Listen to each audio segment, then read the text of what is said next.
Certament en Pere Orpí ens ho ha posat fàcil als compositors per trobar una melodia dient dels seus versos.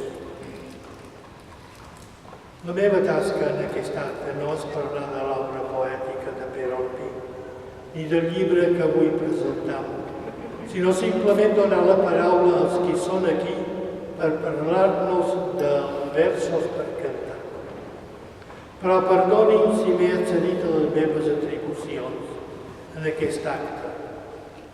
No he pogut callar el que em bull en el cor, i és la meva gran admiració i el profund agraïment a en Pere Orpí per haver posat la seva inspiració poètica a l'abast dels músics mallorquins, perquè el nostre poble pogués cantar les lloances a Déu sentint-se plenament identificat en les paraules, els conceptes i les melodies dels versos que canta. Gràcies, Pere, en nom del poble mallorquí, per la teva gran labor poètica i catequètica alhora, i que per molts anys segueixis filant i teixint versos. I fet aquesta introducció, pas la paraula al pare Jaume Puigcerver, ministre provincial dels franciscans. Em complau obrir aquest acte de reconeixement de l'obra de mossèn Pere Orpí, autor de tant de trets poètics que figuren en el llibre que aquest vespre ens serà presentat.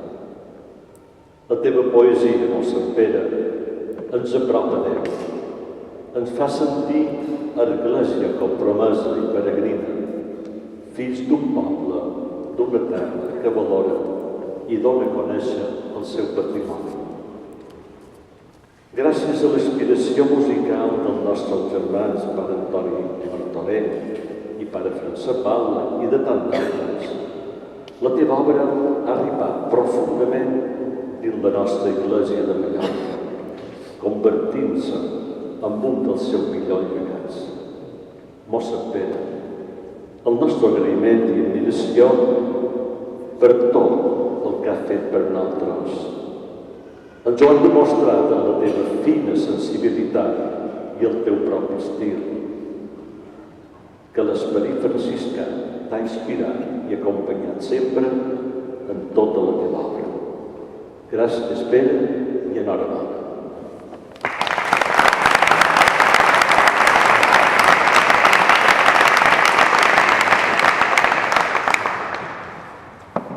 Des de paraula, mossèn Sebastià Salom, rector de Porreres i musicòleg.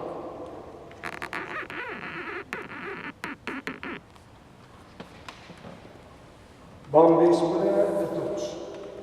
Estic molt content de ser avui aquí per aportar el meu petit granet d'arena a la presentació d'aquest llibre. Perdoneu, en primer lloc, un aclariment. A la targeta d'invitació d'aquest acte se m'ha donat el títol de musicòleg. És la primera vegada que ho vaig darrere el meu nom. No serà tant. Som un simple aficionat a la música, sense més estudis musicals que és d'ensenyament.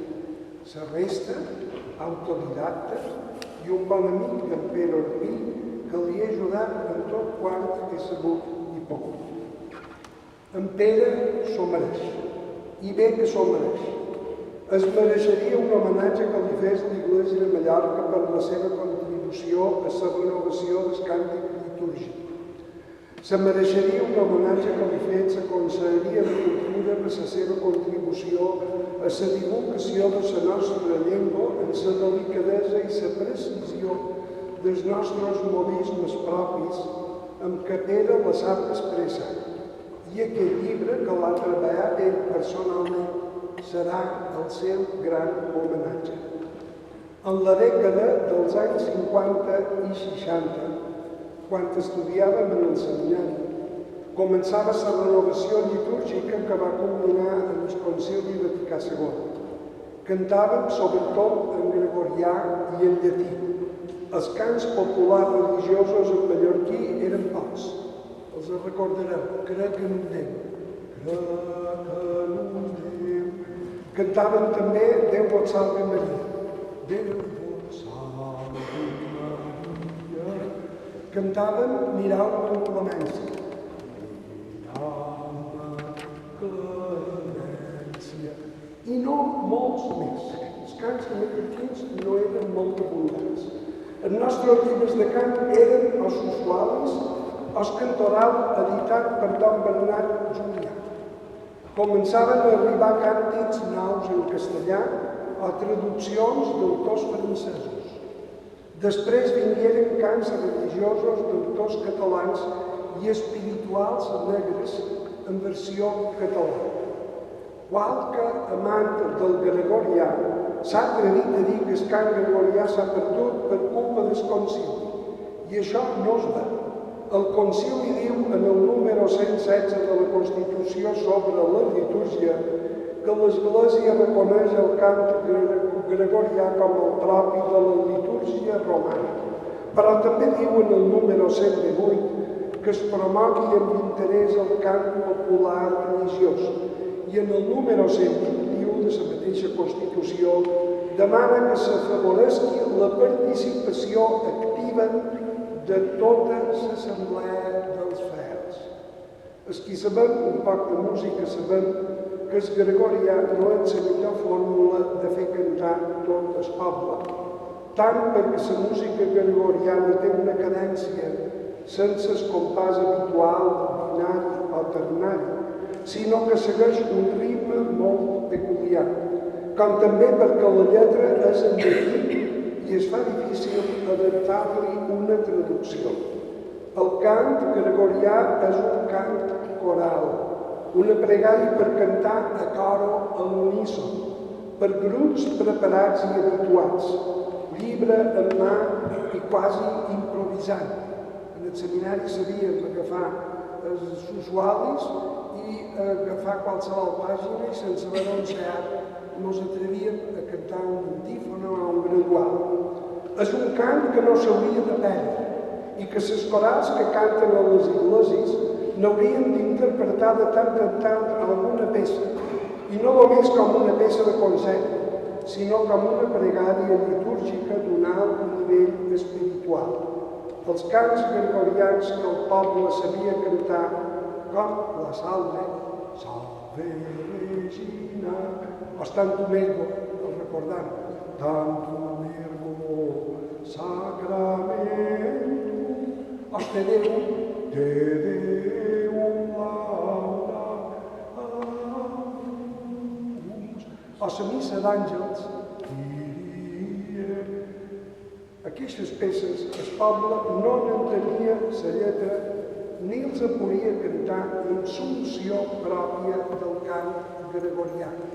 El cant gregorià, he dit, és un cant a coro a l'uníson, però per gent que ho viu, ho sent i l'interpreta degudament. I aquí ve la gran feina que ha fet en Pere Orpí. A l'índex alfabètic de cants que trobarem en els llibres, si no ho he comptat malament, he sumat 171 textos seus que s'han musicat. A més dels seus versos, que els compositors han revestit amb una melodia, hi ha algunes melodies vingudes de fora, a les quals en Pere hi ha posat una traducció en mallorquí. Record ara, per exemple, la traducció mallorquina d'en Pere de 3 càntics religiosos, 2 castellans i un italià, que, en el meu parer, han millorat notablement el text original. Record, vos heu passat per l'aigua. Un, en castellà també, junts avancem per la vida. I un que prové de l'italià, deixant-nos veure Jesús. Són traduccions d'altres llengües, però crec que la versió mallorquina, almenys m'arriba més enmig que la versió original. I no diguem ja de la gran quantitat de càntics que cantam a les iglesis, que ja és com si no fossin lletres d'en Pere, perquè les hem fetes ja nostres. Recordem-ne algunes, com en podria podrien recordar moltes i la coral que ens acompanyarà després o que ens cantarà després no en recordarà d'altres. Recordem Senyor, vos sou el camí, tornaré penedit, vos dono el manament, veniu Esperit Sant, Déu vos guard Maria, junts avancem per la vida. Déu vos, cons germans que s'estimen, on hi reina la pau i l'amor i no continua. Gràcies, Pere.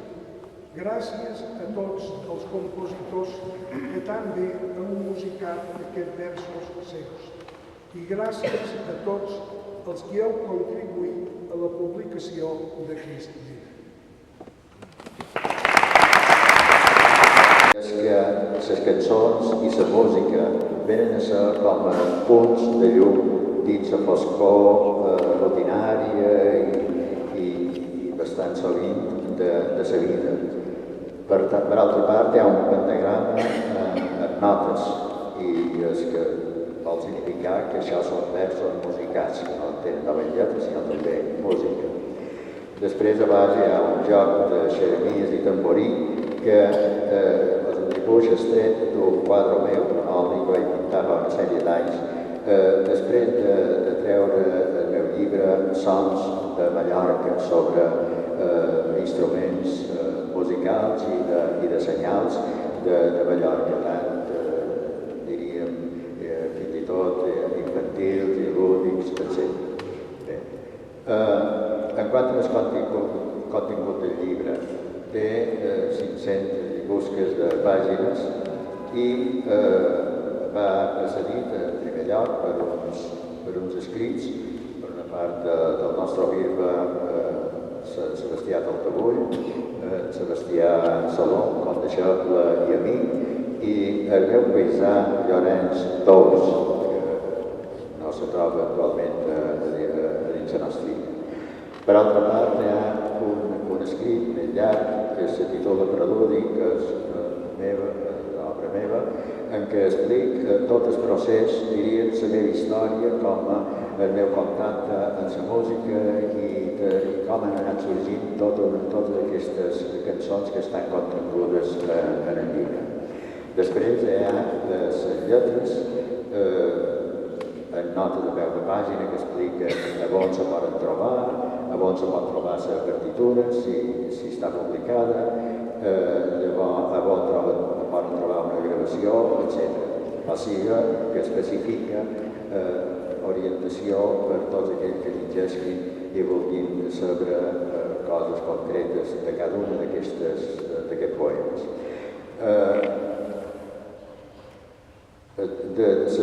Llavors hi va haver un altre apartat de partitures. Bé, la primera part de les lletres també se subdivideix en dos capítols, diríem. Per una part, les cançons religioses, del qual vol donar una bona mostra la coral de majors de Sant Francesc. I una segona part més breu, la meitat de la primera, ja són cançons més profanes, fetes en ocasió d'un himne a qualque poble o a qualque grup, com s'Estolvi d'Alba, etc. I també cançons diríem, de caràcter folclòric per ballar, per tocar, festes patronals, etc. No oblidem que un dels compositors que més, a més dels dos franciscans que han anomenat el pare Bertorell i el pare Balda, un dels compositors que més han part i tenen en aquest llibre és el gran guitarrista Don Bartomeu Calatayud, que coneixem fa molts anys i amb el qual vam fer tota una sèrie de produccions, ja dic, algunes religioses que contenen Nadals com Bona nit, Pastors de la Serra, Caminen germans, etc. Però llavors també cançons de caràcter, diríem, lúdic o festós, com les cançons de Ravel, la mateixa Cerverina, la mateixa Castella Catapera, etc. O sigui que tot això està contingut aquí, de dir-ho trobareu. Llavors, després de les lletres, hi ha un apartat dedicat a aquelles partitures que no han estat publicades, que ja tenien d'originals manuscrits, de Don Manuel Caldaiut, per exemple. Llavors també donen uns cursets per directors animadors de cant litúrgic, dirigit pel pare Balda i el doctor Davi Viloni, més recent, i que no estan publicats aquest llibre, però també els he reproduïts aquí perquè tothom pugui tenir accés a poder cantar totes aquestes cançons. De partitures n'hi ha de 70 o 80, no sé exactament, però n'hi ha moltes. I ja dic, les que se troben en el cantoral diocesà o en el cantoral celebrant el Senyor del pare Martorell, estan citades en quin número o a quina pàgina se poden trobar i per tant cadascú pot anar a cercar-la. Que està inclòs en el llibre, que diu així: el nostre omnipresent bisbe Sebastià d'Altabur, el sempre disponible amic i condeixeble Sebastià Salom, el benvolgut i benvolent paisà Llorenç Tous, i a tots els qui m'han ajudat i animat de cara al contingut, posada en marxa i finançament d'aquest llibre. I un reconeixement especial a tots els que han enriquit els versos posant-hi música i veu, alguns dels quals ja entonen lloança del Senyor en els cels nous i la terra nova cap a on pujam cantant. Aleluia.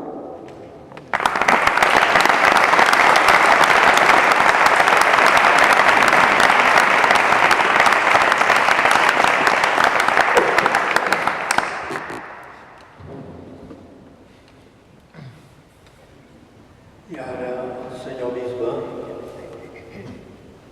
Monsenyor Sebastià d'Altabur, clourà aquesta primera part de parlaments.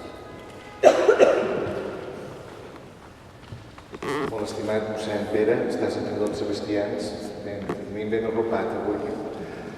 I seguint un poc, reafirmant tot el que s'ha dit, jo recordo el moment que me va encomanar a fer el pròleg. Tot d'una me va venir una cosa que vaig descobrir als anys 2000 en un primer llibre que vaig fer sobre l'elecció divina, agafant els interrogants que hi ha a l'Evangeli. Un dia me vaig agafar el Nou Testament i vaig subratllar totes les preguntes que fa Jesús. I hora de començar a explicar la presència de Déu, com us parla de Déu i tal. Me vaig trobar amb una entrevista que se feia a un famós guitarrista, Narciso Yepes. I el titular deia: a Déu li agrada la música. Sempre me va cridar molt l'atenció perquè no només era que a Déu li agrada la música o li encanta la música, sinó un poc la manera com ell explicava què vol dir això. I jo vaig referir tot, ja que vaig veure la quantitat de feina que hi ha, una feinada, que és una feinada, que recull, a més amb una aportació que em sembla molt important, i jo diria que puguem dir certament que l'Església és creadora de cultura. Això s'està negant en molts moments. Encara ens diuen altres sacristies i callar. Imagineu per un moment que llevéssim tota la música religiosa que hi ha, tota, que llevéssim totes les publicacions literàries que hi ha i que ho garnàssim del tot, que quedaria, queda molt poc. I aquest llibre és un exemple del que significa aquesta aportació a la cultura, i la cultura de categoria i la cultura del poble, diríem. I doncs, Narciso Yepes, quan diu que a Déu li agrada la música o li encanta la música, ell diu: més que la meva música, el que li agrada és que jo li dediqui la meva atenció, la meva sensibilitat, el meu esforç, el meu art, el meu treball. I a més, cert, tocar un instrument, també com no ho sap, i conscient de la presència de Déu, és una forma meravellosa de resar, de pregar. Això, diu ell, ho tinc ben experimentat. Jo hi veia, darrere la gran feinada que ha fet mossèn Pere, hi veia aquesta mística. Jo no cantaré com en Sebastià cantar, però he cantat troc. Perquè dins aquesta tradició musical, jo ho record molt del seminari. Vam passar a l'harmònium, que tots apreníem, tots anàvem a tocarejar fora hores, i qualque cosa aprenies. I vam passar del gregorià, que teníem llargs ensajos cada setmana, a 60 seminaristes que érem a Menorca. Vam passar d'això, de cop, en els espirituals d'Agres. I el mateix harmònium m'acompanyava una cosa i l'altra. Bé, és el moment d'aquell descanvi, la música dels Beatles, etc., tot descanvi cultural que es dona. Per tant, aquest recull que tracta sobretot d'ajudar a que a la litúrgia s'hi participi, jo crec que pot fer una bona aportació. Jo també, per dir alguns aspectes que m'han cridat l'atenció, veig que hi ha un consens en poder dir que realment la música fa les persones més bones. Si vos hi fixeu, la música no crea conflictes. I normalment allà on hi ha un concert, vosaltres podeu ser un bon exemple, un bon testimoni, allà on hi ha un concert, tothom aplaudeix. No hi ha ningú que faci un espectacle, no sé, que no estigui prou bé, però la música junta, la música aglutina, la música crea alegria, crea pau. Trauríem tantes i tantes coses que això hem de poder dir, que això és la cultura, també, que música arriba. La invitació a cantar al Senyor i a dansar en la seva presència ens en donen aquesta notícia, per exemple, en Salm 149. Cantava al Senyor un càntic nou, que l'alabin reunits els que l'estimen, que alabin el seu nom, que alabin dansant i acompanyin en cants amb els tambors i les cítares. Una alabança que arriba en el seu punt culminant en el darrer salt, el salteri, el salt 150, quan hi afegeix el so dels cors, les arpes, les lires, els tambors, les danses, flautes i corda, i els símbols sonors i triomfants, tota una orquestra. Per ser contingut, qualitat i extensió, s'ho posa un poc en el pròleg, aquesta obra magna de mossèn Pere Orpí bé mereix la referència inicial dels salms, perquè vos introdueix a un material que no només és musicat, sinó que hi ha la valuosa aportació de l'autor oferint els seus propis versos. No només hi ha música, hi ha poesia, que, com diu ell mateix, han estat posats en solfa. Aquest ingent treball és una recopilació necessària, no sols per poder comptar ja ara amb un recull complet, sinó per bé que pot fer amb molts indrets en relació a la pregària i en el cant en les celebracions litúrgiques. Que bé vegéssim una assemblea de 300 persones, tothom amb el llibre que t'ensenya. Tothom canta, tothom es presa des de la pregària, des de la fe, el que és el cant. Aquest treball, com dic, és ingent, és una gran recopilació. Avui hi ha una enorme necessitat d'un cant digne, ben escollit, litúrgicament apropiat a cada situació o esdeveniment. A vegades ho hem de dir, també jo vull ser com a autocrític, i jo m'ha tocat dirigir cant també tota la vida, un poc en celebracions, com us toca a tots els capellans, però jo crec que hi ha hagut una certa regressió d'un temps cap aquí, que peces boníssimes que tenim de cants no s'empren, no s'utilitzen, estan posades en un llibre i ens haurien de posar a la celebració i normalment a vegades se canta el mateix o no se canta o es canta malament.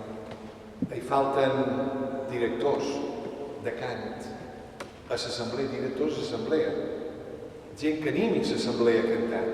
Avui, dic d'uns anys cap aquí, jo ho notava a Barcelona aquests anys i també ho veig un poc aquí, el poble canta poc. i l'hauríem d'ajudar a cantar. Jo crec que això és un gran incentiu per recuperar moltes coses, perquè el poble canta. I te mires la gent no canta a missa. No canta. I les corals hauríeu d'ajudar molt a que el poble cantés. Que és la missió també d'una coral, no només l'art propi del que feia, sinó també que el poble se pugui beneficiar. Per això, és per això que vull valorar molt l'esforç personal de mossèn Pere i la vàlua literària d'aquesta obra Versos per cantar, perquè ens pot ajudar i molt a conèixer la immensa riquesa musical de lo que existeix i que és obra nascuda a la nostra terra. Jo voldria valorar molt això, nascuda a la nostra terra. Hi ha moltes celebracions que ja me toca anar, que són músiques que no són d'aquí. Són músiques importades que no connecten amb la nostra psicologia, tampoc, moltes vegades, ni amb la nostra llengua, per suposat. I això fa que hi hagi una inculturació dins la litúrgia que no és nostra, que la podem encaixar, la podem acceptar i ens podem obrir a tantes cultures, diversitat de cultures que hi ha. Però crec que perd categoria aquella expressió que ens neix del cor i que s'expressa per obrir-se a Déu. Si la litúrgia, com la definim, jo diu la mateixa paraula, és obra del poble, amb més raó tot allò que li ajuda a fer-la assequible i propera a la gent farà més possible el seu objectiu, que és l'alabança al Senyor, s'encontra amb ell, fet personalment, i amb el goig de ser una comunitat. L'Església no se separa del poble quan prega, tant si ho fa resant com si ho fa cantant, i és capaç d'incorporar allò que el defineix en les seues més genuïnes i artístiques expressions. Tot el que incorpora l'obra de mossèn Pere Orpí manté aquest tarannà, la qual cosa us fa veure la seva qualitat d'observador de la realitat i a la vegada senzill de fer una poesia. M'ha agradat molt aquell dia que vam pujar d'excursió a les 4:30 de la matinada, des de Montuïri fins a unes bones dames tots per caminar i puig de Sant Miquel, que ell després de la celebració diu, tenc que dir uns versos. M'ha agradat molt aquesta espontaneïtat i són aquí. Tenc que dir uns versos. I a mi és aquell ambient tan bo, tan sa que era, vam veure sortit sol, era un meravellós espectacle. Vam suar i pujar allà també vam feia calor. Era que sentir aquelles paraules allà enmig va ser un poc això que ara deia, d'aquesta creació capaç de reviure un moment tan important i viure un moment també tan normal per sentir aquest art. Ell mateix diu que en un cert moment vaig alternar la litúrgia celebrativa amb un sementer més profà, encara que no manco celebratiu. A vegades fem aquesta divisió entre el profà i el sagrat. I a vegades la frontera no hi és tan clara. Com introduint dins la litúrgia coses que són totalment profanes, però se fan amb dignitat, s'ha de fer molta dignitat, perquè si no perd molta categoria i molt de sentit. Per tot això, la mateixa estructura del llibre fa veure l'amplària de la documentació que hi ha i les moltes possibilitats d'accedir, trobant tot tipus de producció literària i musical, com ja ho he dit i ho he explicat. I acabo. Volia acabar amb un agraïment molt sincer en nom de tota l'Església de Mallorca, que indignament representa, i a la vegada una expressió, mossèn Pere, de plena comunió. El que vos heu fet a l'Església i també a la societat és un gran regal que dignificarà molt tothom qui ho empri i dignificarà també les nostres celebracions. Podem comptar, per tant, des d'ara amb un recull complet que ben segur ajudarà a tenir un punt de referència important tant per la producció literària, com deia, que aporta la pregària i la celebració cristiana, com a tot el conjunt de cultura musical que ho ha estat capaç d'unificar i d'ordenar. Jo diria que és tot un exemple i tot un lliçó. Felicitats i moltes gràcies.